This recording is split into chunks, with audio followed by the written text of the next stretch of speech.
nandito na tayo sa tindahan guys kasi i-check natin kung tapos na ba yung nire-repack na bigas na para sa relief sa Cebu. Ayan. Park lang tayo.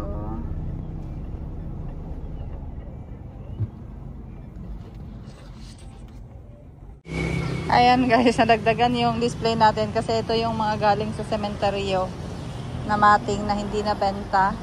Kasi nga, nung third day ng bazaar, nagdagdag kami ng mga mating. So, syempre, dito ang punta. Ayan. And then, bigas update. Tumaas yung bigas ngayon guys kasi going December na.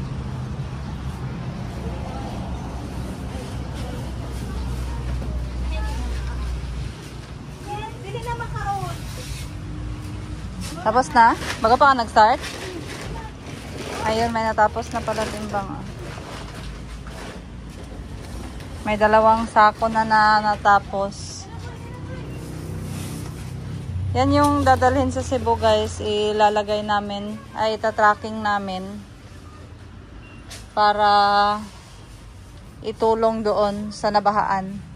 So, ayan, kung may mga sa mga taga Jansan guys na nanonood ng vlog ko, if meron, pwede po kayong maghatid ng tulong dito sa 1111 Consumer Goods, Mabuhay Road, Barangay San Isidro. Under kami San Isidro pero nasa Mabuhay Road kami. So, yung kabilang side, Barangay Mabuhay, yung kabilang side, San Isidro. Ayan, kasi kami ay naghahanda para sa ipapadala sa Cebu ngayong November 15. Ayan, so today is November 11. So, malaki-laki pa yung bakante kasi hindi pa namin nabili yung iba na tulong. So, ongoing pa rin naman, ongoing yung packing, ongoing yung paghahatid sa atin ng mga tulong ng ibang tao. So, hopefully guys, mapuno natin yung van at maging sulit naman yung biyahe natin papuntang Cebu. Yan, so bigas yung number 1 namin gina-priority kasi bigas yung kailangan nila. Kasi marami na nagpo-post na wala pa daw tulong or wala pa daw relief goods na dumarating sa kanila. At sila nagugutom na at hindi makakain kasi nga sira lahat. Walang maayos na tulugan, walang maayos na mga gamit, walang maayos na makakain. So, ayun, kita-kits mamaya guys. Kasi pupunta pa ako sa kabilang tindahan. Kukunin din natin yung ibang relief at magtutulungan kami nila tindera sa Africa sa pagkokolekta ng mga relief goods na ibibigay ng mga tao.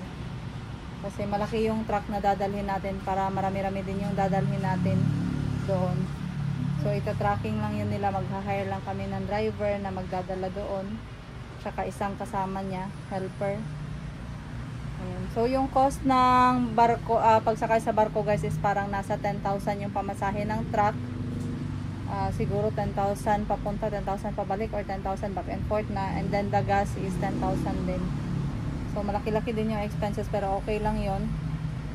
Meron naman nagbigay ng mga tulong. So iambag-ambag natin papunta para mapunta doon yung mga relief goods natin. Ayan, so nag-check lang ako sandali dito sa tindahan kasi meron pang mga stocks na hindi na i-display.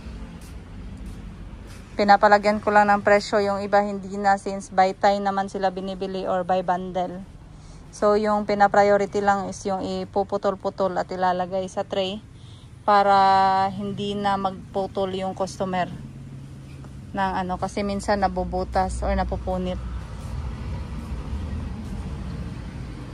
Ayan, so mag-stock na din ako ng uy, bakante na yung paper cup. Ayan, so hindi pwedeng hindi natin mabisita yung tindahan guys kasi marami talagang area na hindi nare-refill at hindi napapansin ng mga tindera, no? So kailangan talaga monitoring, hindi pwede yung tanggap ka lang ng benta, labas ka lang ng labas ng pera. Kapag may bayarin dapat check pa rin. Kasi iba talaga yung pag-check mo ng tindahan. Makikita mo talaga actual kung ano yung movement ng items mo. Movement ng inventory mo. Ayan, so far so good kasi Monday kahapon, 'di ba? Nakapag-restock naman kami ng bigas. Kasi Monday talaga, Sunday wala kaming trabaho. I mean yung taga-office, yung purchaser, wala sila. Tapos kadalasan ng mga delivery trucks ay wala din.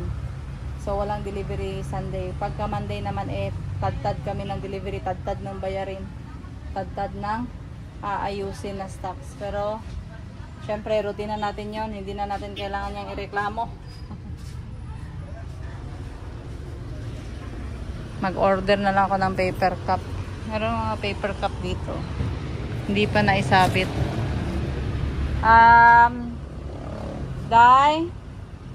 Dali sagod. Ayan guys, mag-pull out kami ng mga expired na items. November tsaka December. Marami sila merienda guys. Akin na yung Pringles be. May expire na hindi nila na pull out guys. Ito oh. Tapos walang panel. Masarap din yung tuyo. 2026 na hapit pa pa katudasang tuyo. Second floor. Arayaw. Pilid. Asa may mga badi-badi nga ikaw masig balik-balik diri. Ano pa ito tuyo suka may palit. Madami mga November na ano. Carbonara bundle. Wala naman. Okay. Ayo ipalayo kay di makita sa mot. Kay sinta. Ano na ko grobe. Nara kay ila ana yung basay. 60. Ay, masama pa vitamins udto no. Sige magag. Hindi pwede ni mo tawanan ko sa kuha ni. Trabaho kayo mo din sa cellphone. Uy. Lang magko dali ka. Uy. Asa ang yellow? Ayan, ito guys, mag-expire to November 27. Ito, okay lang to 27 guys, makain pa to ito. Ano to? November 7. So, charge to sa kanila guys, 4 sila, divide 4. Sila na maghati-hati nun kung anong gagawin nila. 99. Kasi, dito sa system namin guys, may nakalagay na yung item name, tsaka naka-close open parenthesis, month ng November 2025. Ito, pakita ko sa inyo. Ayan, so may nakalagay na dyan guys na November 2025. So, ang gagawin na lang nila is search na lang yung word na Nov 2025. Lahat ng items na mag-expire na November 2025 guys, dapat nakuha na yan. Ayan, tsaka yung mga coming na December 2025. Dapat ma-pull out na din yan. Ayan, may mga December 2025. So, hindi na sila mahihirapan maghanap. Ang gawin na lang nila mag-check dito sa system tsaka kunin doon sa actual. Pag hindi nila yan ginawa guys, yun malalagay talaga sa charges nila yung mga expired items. Pero yung iba, so kung suswertehin guys, may mga panel na babalik naman. Pero ito talaga wala tong panel. Hindi talaga tumahangyo guys. Ayan, pero yung iba guys, yung mga December na mga chocolates, akin na good tayo, please. Ayan, eto, December pa naman to mag-expire guys, chocolate. So, pwede pa natin tong ipautang doon sa opisina ni Madam Ten Gibbs. December 3, 2025 guys, oh, expiry date. Chocolates to siya na maliliit. Ayan, so may time pa siya, 15 days na konsumuhin. Siguro mga pagka December 4, madadiabetic ka. Kakakain ng chocolates. Ayan, so ongoing pa rin. Ayan, may mga pull out. Eto, may mga panel to sila. Or may mga nagdi-deliver or may mga supplier, so mababalik natin yan sila.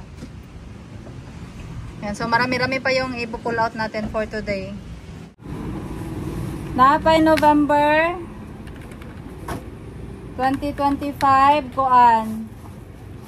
Jack and Jill man ni nanay mga panel. Napatay Mr. Milk sa ref, green apple.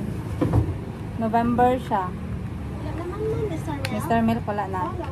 Salabat na gagmay.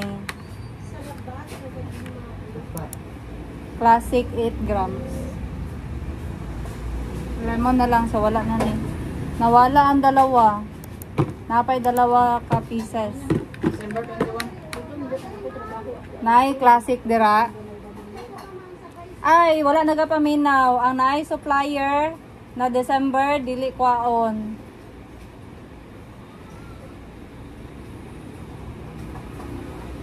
Guys ke. Naman ni supplier. Ang mga na supplier, hantod ano, 1 week before expiry, pwede na siya kwaon. Walangan kay mura ka kura may nagkuan og expiration good. Kamo mura wala mo. Sa labat, oy, James, mana. Gani mami. Are, Check ipasaka lang gud nato. turmeric. Turmeric ni. Lang ni nato mami. Oy, papranti lang. Klaro din ako. Kana, turmeric, mao na lang na dito. Turmeric, so wala na sa labat. Duwa lang man ka pieces na tag size.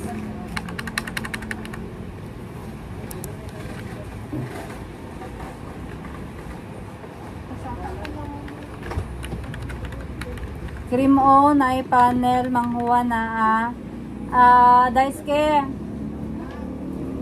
Carbonara bundle 500 grams pasta. Del Monte Carbonara bundle 500 grams. The rest is mga Ribisco. So yung Ribisco na products guys, meron siyang supplier. So pwede natin siya mabalik. Pero yung ano kasi, yung the way sila kumukuha nito, tingi-tingi guys, hindi naman nila uubusin lahat, lalo na pag madami. Hindi talaga nila kukunin lahat. Bale, every other order, kukuha lang sila ng 6 hanggang 7 items. Okay lang, basta hindi lang ano guys, matapon. Cheesy. Ladies Choice. Ate Lor, ang mga Ladies Choice good na 15 ml, tong tag 15. Na siya in November 2025.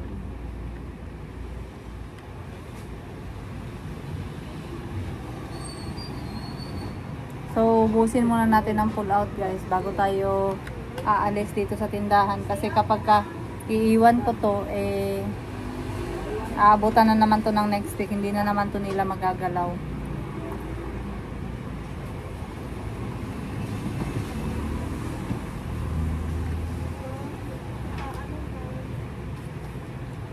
Asa na?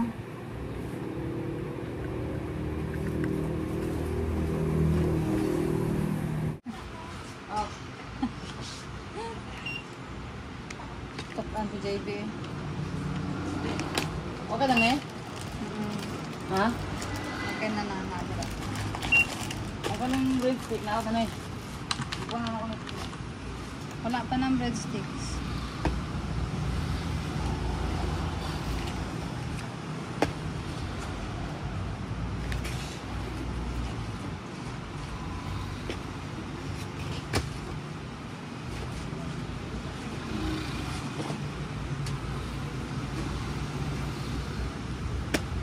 Number 7.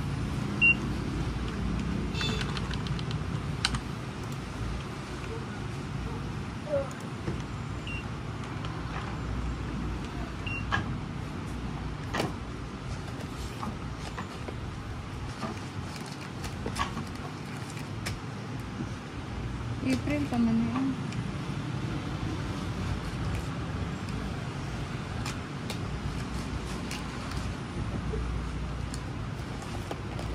Ano, April pa.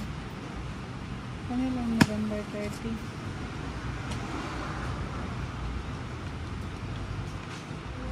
Kana mga masita sa mga.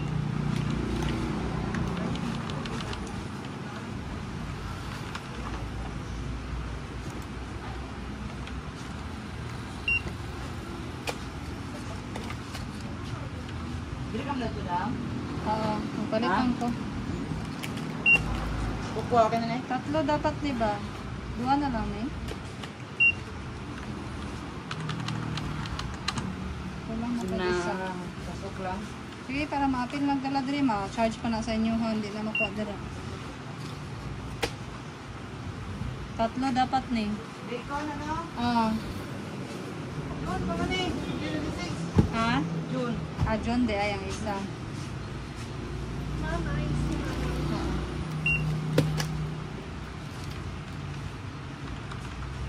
Yabon ako ni San Justo. Kami nga, bugnaw kayo. Gani ma'am. 35. So, kanin chocolate. Mauna na siya tanan, di ba?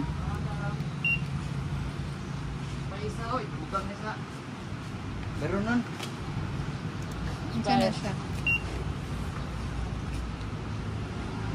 Apil na siya dito. Ah, November 30 pa man yung eh. hindi. Dalawa lang lagi. Unsa din? Lahi doon. Round of one. Ano? Cubes. Dalawa na eh, Apel? Netmate? Oh, manana.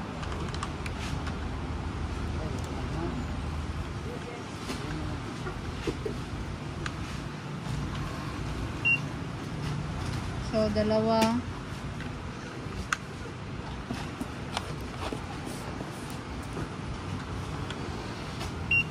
Dalawa.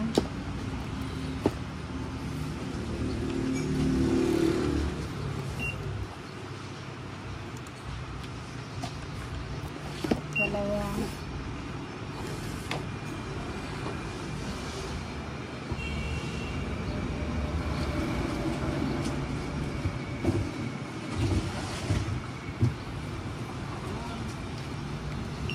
Isa.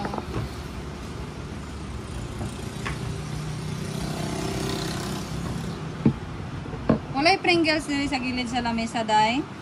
Diri, oh. Marag na ako'y Pringles nga na-out ba? Tanaw na dira sa gilid.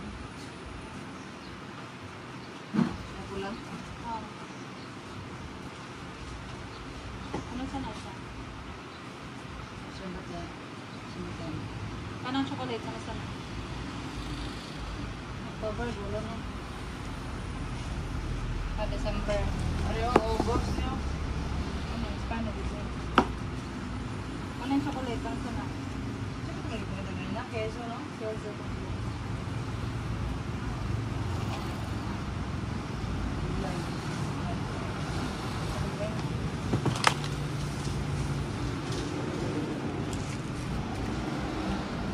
So, wala na yung red na Pringles. Wala na. Green na lang ito kamay.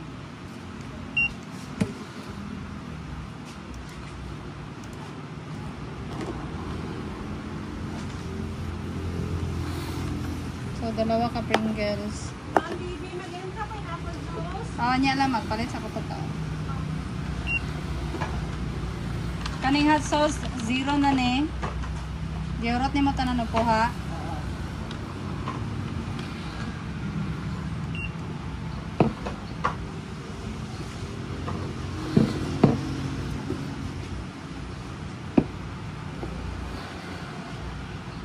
So,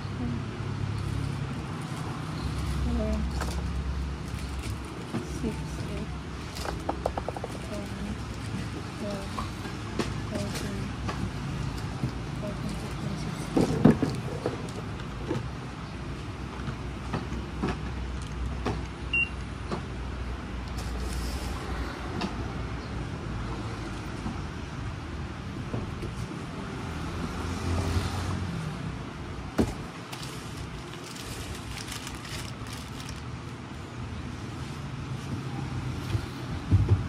Ano sa kayo ng baldeo?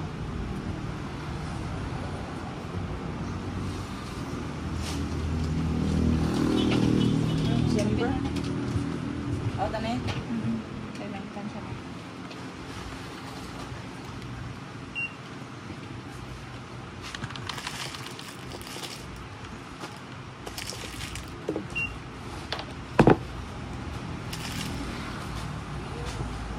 Ano ba? Breadstick? Oh, 34 o 33? Laura's breadsticks. 34 ang gagmay. Tatlo. 33 ang gagmay. Karton po nag-apel? Oo.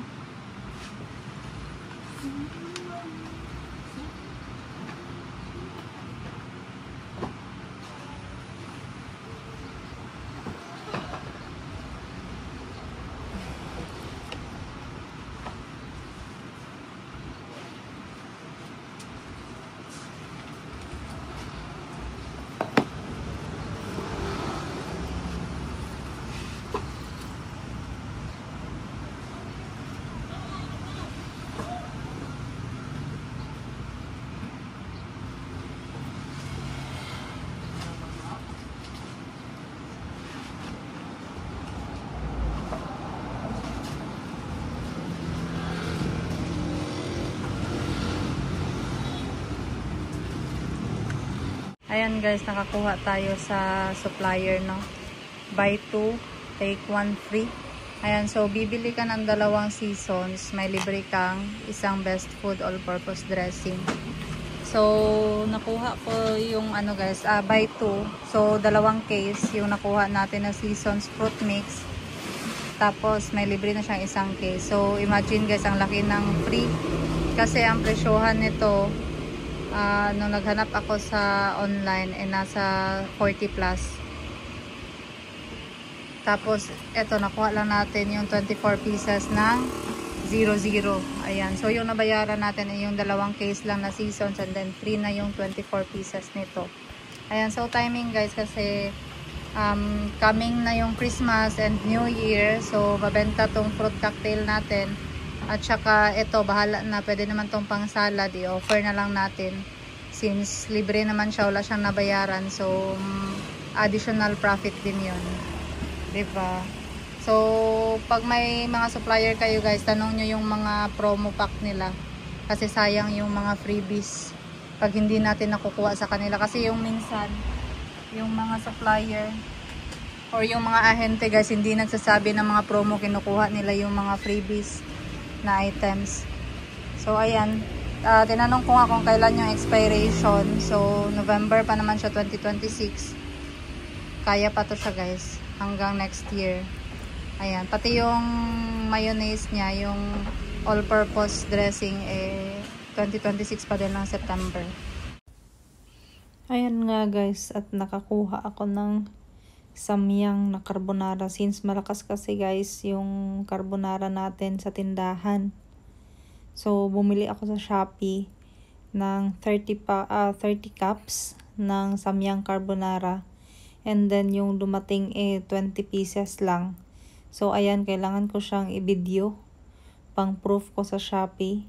Video and photo na talagang 20 pieces lang yung dumating. At pipicturean din natin yung resibo na 30 pieces yung in-order natin. Kasi, sayang no, nasa 1,000 plus din yung difference ng order natin. So, dapat i-claim natin yun. Yung cups guys, 20 pieces. Nagkataon na yung chopsticks din, 20 pieces. So, mas madali natin siyang i-prove na 20 pieces lang talaga yung dumating. And, kung nakita nyo din kanina, exacto lang naman siya sa box size na nilagyan nila. So, ayan, for the video.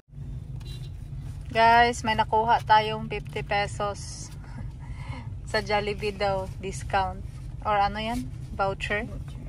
Ayan, nagpagas ako guys, 2,000 sa Shell. Tapos, yun yung free nila ngayon, 50 pesos. Dati kasi 1.5 or spaghetti bundle, ganon. Ngayon, 50 pesos. So, may libre na akong yum burger guys. Ayan, so every 1.5 yung nagas ko, 2,000. Dapat 1.5 lang pala, hindi siya nagsabi na every 1.5 ma'am, may 50 pesos kayo makuha. Di sana 1.5 lang yung ipagas ko para bukas ulit 1.5. May 100 na sana. Pero mababa lang to ngayon. Unlike yung sa Union Bank nila na discount na almost 300 pesos. Yung per 2,000. Basta yung Union Bank na Shell card yung gamitin. Time check, 6:33. Sobrang traffic. Almost 30 minutes na kami dito. Kasali yung paggas. Siksika na naman. Ingan ni always pag 6:30? Oo. Bisan walay ulan? Bisan walay ulan? Ay, dili po. Siguro. Or ulan lang? Wala man baha, pero bakit nag-traffic?